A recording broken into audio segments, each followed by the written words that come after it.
accept the white man's way of life rather than just stick it to them. So he really believed that the best place for these Indians, who he did not believe to be, he believed them to be primitive people, he believed that they would be happier in the lands west of the Mississippi. And he thought, well, you know what, if we move them over there, they can keep their own ways, and then if we have to try to get them to adjust to us, they won't have to do it like this. They can gradually make the adjustment. Because he wasn't a stupid man.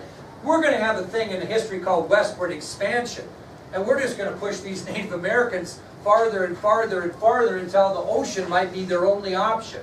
And the Sioux, which you mentioned, are going to be in this area, and we're going to have a little conflict with them later on. Okay? Many conflicts, which we'll talk about. Well, because of his philosophy on Indians, Jackson encouraged Congress, and they passed the Indian Resettlement Act of 1830. Congress passed the Indian Resettlement Act of 1830. And basically what this act said, the Indian Resettlement Act of 1830, is that they would remove Indian tribes from lands east of the Mississippi to lands west of the Mississippi.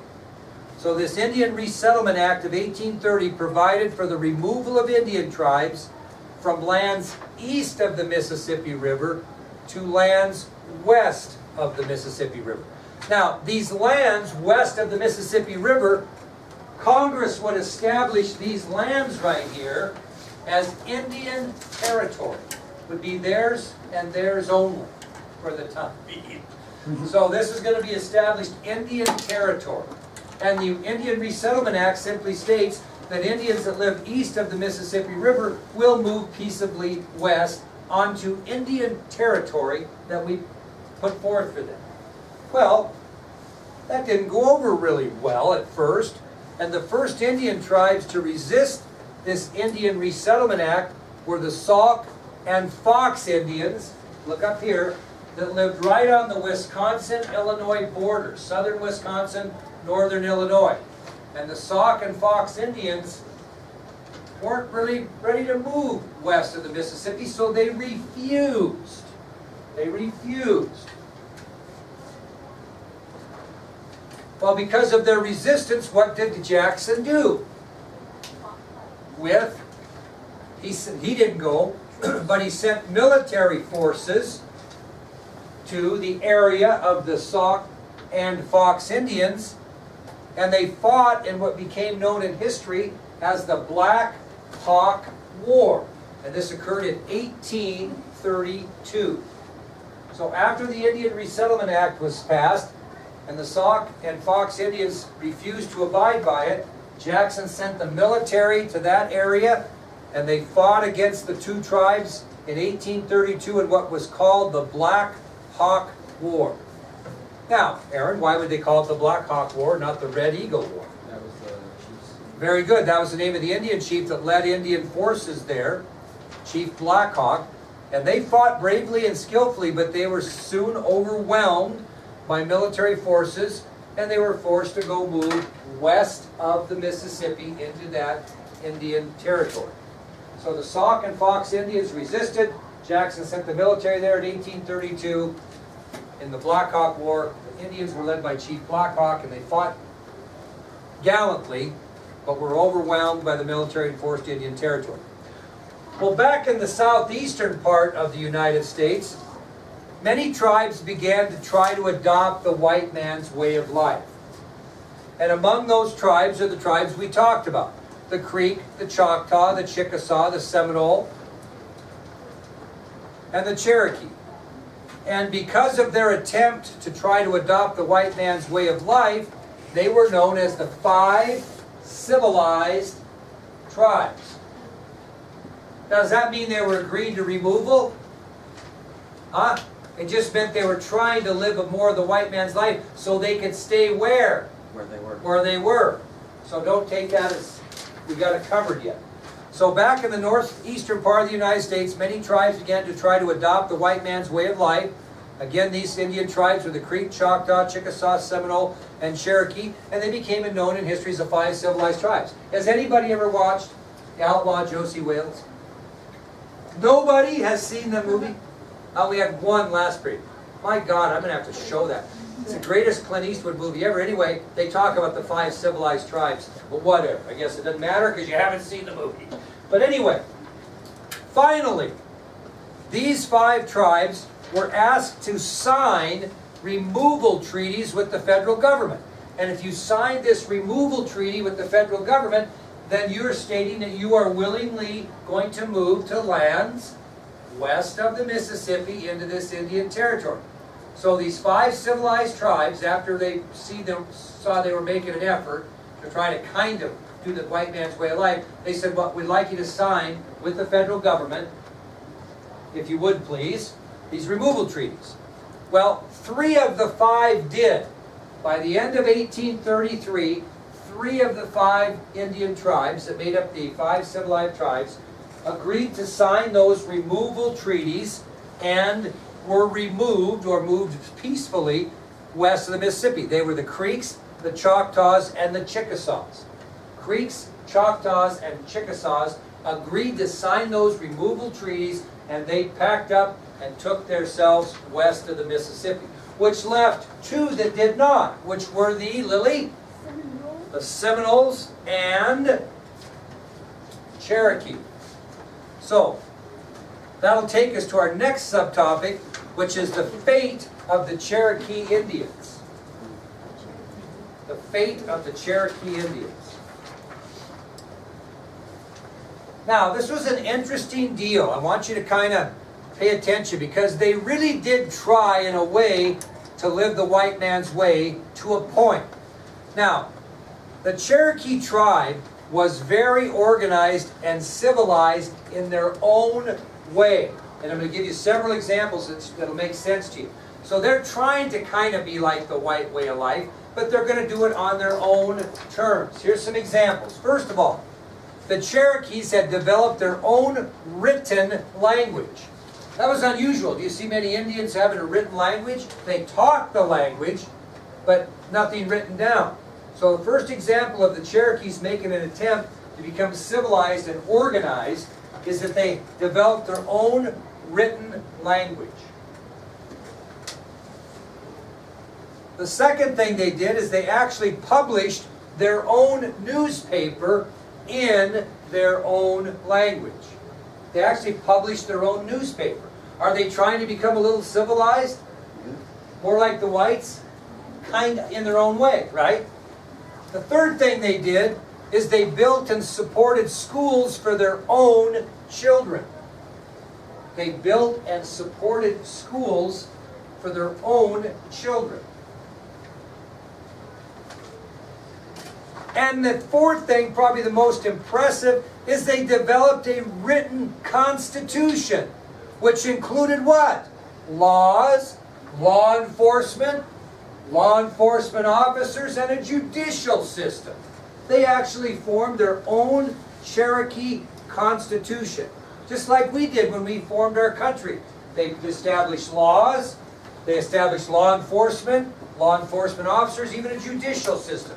Well, they had their stuff together, and they're thinking to themselves, we're organized, we're civilized, we're trying to make an effort, they will not make us move.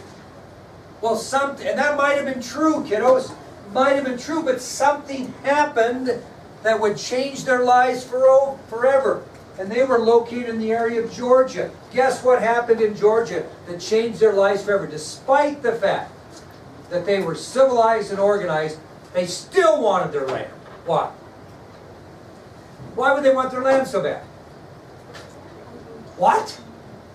Gold was discovered in Georgia. Gold was discovered in Georgia.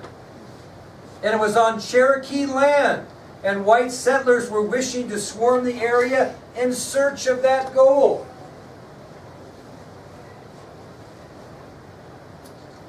Well, knowing they were going to have a problem, the state government of Georgia tried to force the tribe to sign what? Those relocation treaties. Because they wanted them the hell out of there, excuse my French. He wanted them out of there because there was gold there and all they could see is what coming.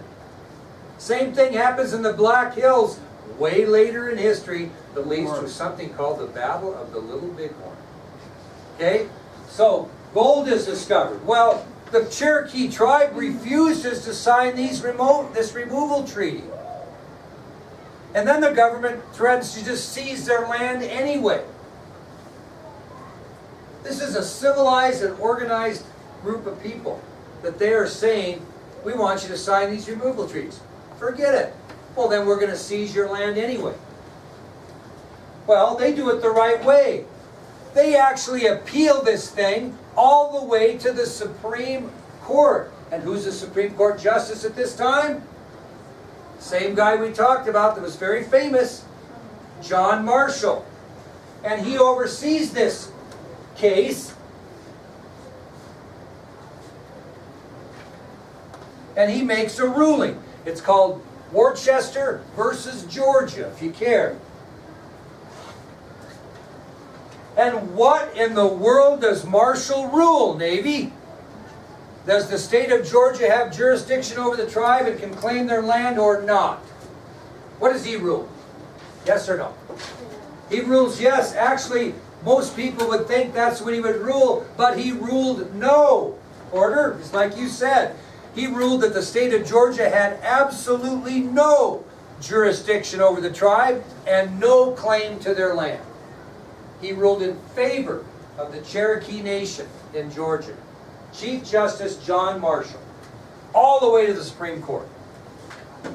Well, do you think state government officials in Georgia said, you betcha, no problem, they can stay here? No. They actually ignored his ruling and continued their actions against the Cherokee.